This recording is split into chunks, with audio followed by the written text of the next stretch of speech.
I no longer need my pencils, so I'm going to tap on my layers and I'm going to toggle my pencils off by clicking the checkbox next to it. Now our strawberry is looking kind of flat. This isn't going to be shaded the way the last lesson was. I'm kind of going to use like cell shading, where I'm just going to use some solid colors. And so to do that, we're going to explore some of the other options that we have in layers. So I'm going to go to my color red layer and I'm going to tap on it to bring up my options. And from here, I can do several things. One, I can select it, copy it, fill it, but what I really want is alpha lock. What is alpha lock, you ask? Well, let me tell you. Alpha lock locks that layer. It's kind of hard to explain, so I'm just going to show you. If I draw with my pen on this layer, what happens? I draw a green line. I'm going to undo that. If I turn on alpha lock, so I'll tap it and I'll go down to alpha lock here, you can see there is a little bit of a checkerboard behind this little red preview berry. But now that alpha lock is on, look what happens when I start drawing with this pen again. None of the color leaves the shape that we've already put down on our canvas here. So basically, alpha lock locks down the color that's already there. You're only painting in that. So if I want to paint in a shape that I've already laid down, which is what I'm doing here, it's very easy to do that. So I'm just making sure here that my alpha lock is on that layer, and I'm going to put some shading right here along the bottom of my strawberry. So let's do that. First thing I'm going to do is I want to grab this color red. So here's a quick shortcut. I can come up here and try to guess where that color red was, but there is a faster way to do that. If I take my finger and I place it on the canvas and I hold it there, you'll see this little kind of magnifying glass pop up. And this is my color picker. So by tapping and holding on the canvas, I can use my color picker. So I can grab white, I can grab that red, I can go over here and grab that green. Color picker is really handy like that. So I just need that color of red. Then I could go back to my color picker up here and I can pull it down because I'm going to be coloring in the shadow, the bottom half of the strawberry. And so I need a slightly darker shade of red. And then I can just grab my pen and I can come in here on my strawberry without having to worry about anything else. And I can just roll on in and just color this in really quickly. In fact, if I want to do it faster, I can increase my brush size a little bit on the left-hand side. There we go. I'm just going to color this in. And this is going to be my shadow on my strawberry. And make sure I get all those spots. So there we go. That's my strawberry. Maybe put a little bit there as well. Make it look a little bit rounded. Now, if I want to, I can actually go to my color and drag this down even a little bit more. And then add like one line along the bottom to make that even darker. So you can play around all you want with this sort of thing. I just want to show this as a quick tutorial how-to. I don't want to spend too much time on this strawberry, but that's how you use alpha lock. Since we have it turned on, let's add a highlight to the top of our strawberry as well. So I'm going to come up here. Actually, before that I do that, I'm going to tap and hold my finger on the canvas to bring up my color picker. I'm going to find the color red I want. Now I'm going to come up here, and now instead of going darker, I'm going to go lighter. And you see in the upper right-hand corner of the color wheel, it has the swatch, which is the color you were on, and then it has the new color that you're picking. That's a really handy way to show you the contrast between the two colors the color you were using and the new color you're picking. I find that comes in really handy. So I'm just rotating this a little bit, and then I'm going to come in here, and I'm just going to add my little strawberry highlight right there, just like that. Perfect. Well, maybe not perfect, but good enough. Good enough for what I'm doing. So there we go. This is starting to look like a faux 3D strawberry here. Our next step is to add a little bit of shadow underneath these green leaves. I'm going to make the shadows their own layer. So I'm going to tap on my layers. I'm going to create a new layer by pressing the plus button in my layer palette.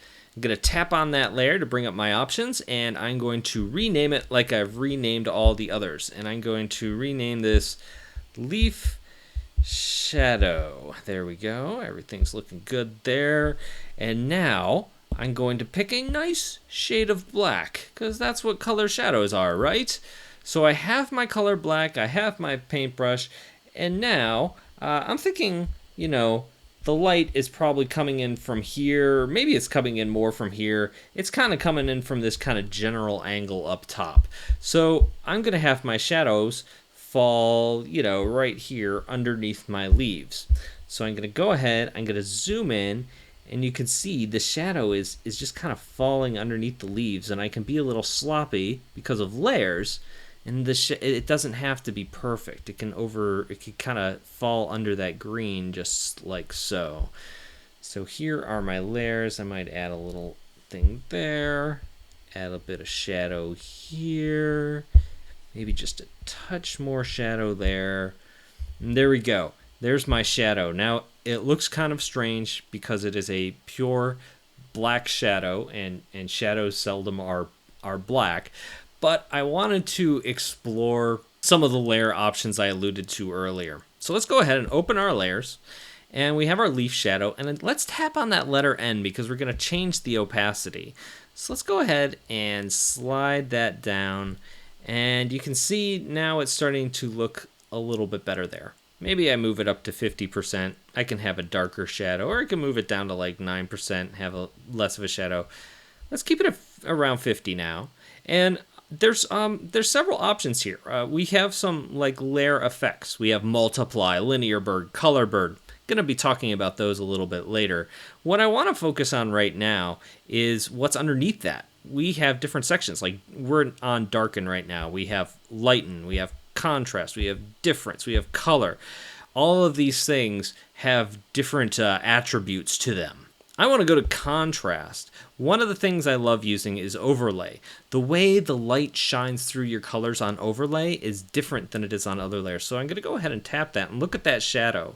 It's become lighter, but it's also taking on a lot of the character of the color below it. Instead of turning our strawberry a little bit gray with the opacity, it's bringing out the intensity of the color while still being kind of a transparent shadow. So that looks pretty good. I can still adjust the opacity and bring it up. If I bring it up to 100%, you can see that that is not black, that some light is penetrating through it when we're on overlay mode. So that looks good. I'm still going to keep it around 50%. I think that's pretty good. So that's what happens. So when I tap on the letter N, which is now the letter O stands for overlay. So when we're glancing at our layers, you're going to see the letter that has our options in it is going to change based on what layer setting we selected. Now, like we did before, I want a shadow for this, so I'm going to go here and I'm going to create a new layer. I'm going to tap on that layer. I'm going to rename it. Go ahead and delete this. And I'm going to just call this the shadow. And this is going to be the shadow for the entire strawberry. So it's going to go underneath that strawberry. So what I need to do is tap and hold on that layer because we're going to move it below the strawberry itself. And then when I let go, it's exactly where I need it. Now I'm going to tap on my paintbrush. Yep, I'm in the right place. And from here, I can just kind of roll on in and add my shadow effect. There we go. And actually, I'm going to color drop my black into there because it's just easier to do that. All right, that's looking pretty good. Now I can tap on N and I can change the opacity of that to pretty low because I don't want it to be black. But there we go. Now that shadow is sitting underneath our strawberry. It's emphasizing the light a little bit. Lastly, I'm going to add a little depth to the leaves as well. So if I tap on the leaves layer, I'm going to alpha lock this the way I alpha locked the strawberry layer, the actual berry layer before. So I'm going to tap on alpha lock. Now none of my paint is going to escape that berry. I'm going to grab this color green by tapping and holding and bringing up my paint picker here. And then I'm just going to grab a slightly darker shade of green to add some depth. Then I can come in here and just add a little bit of a shadow underneath that stem. Maybe a little bit of shadow here, a little bit of shadow there. Kind of do the same thing on the bottom of that, just add that. I can even go a little bit lighter, grab a lighter color as well. Maybe that wasn't quite enough, so I'm going to grab an even lighter color. There we go. And now I can add a bit of a highlight on that. Bit of a highlight on the stem, not too much, just enough to give it a little bit of character. So you can see this is obviously a very simplistic strawberry, but it started to take on some of the characteristics that we're looking for while we paint. Last thing I want to talk about while we're talking about layers is some of the options that Procreate has added to our layers for organizing. So let's go ahead and tap on our layers again. Now obviously I can tap on any layer and I can select it and I can paint on that layer after I've tapped on it. And obviously I can tap and hold and move my layers anywhere I want to move them. But there's more than we could do with these layers. If you have a really complicated drawing, you might want to group these layers together.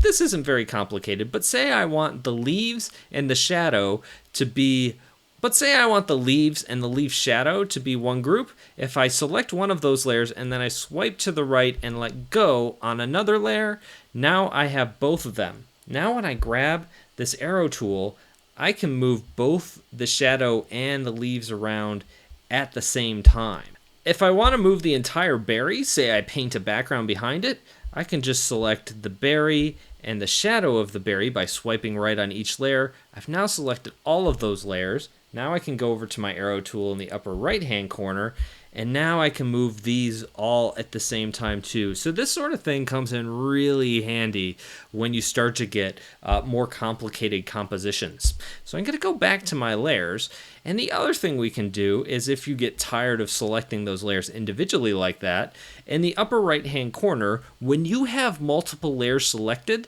instead of the plus button that lets you create a new layer, it's got these kind of three line icons in the upper right hand corner. If I tap on that, I just created a new group, and like anything, I can rename it. So I can rename this strawberry. So I can rename a group just like I renamed the layer, and I accidentally I always forget to delete the text when I'm writing my layer names there. So there we go. So this is my strawberry. So if I want to move the group, I can do that.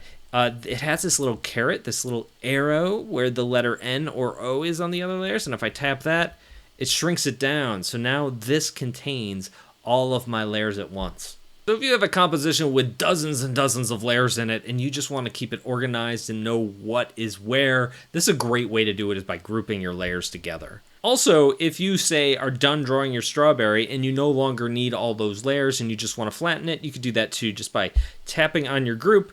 We can flatten that group, and now that is all one layer, and that is going to get the name of whatever layers inside of it. In this case, I think it grabbed the bottom layer and called this entire group shadow. I don't want to do that, so I'm going to double tap on my screen to undo the flatten, and there we go, we have our group back. So those are layers, and that's how we group them, that's how we use them, and that's how we can draw with them.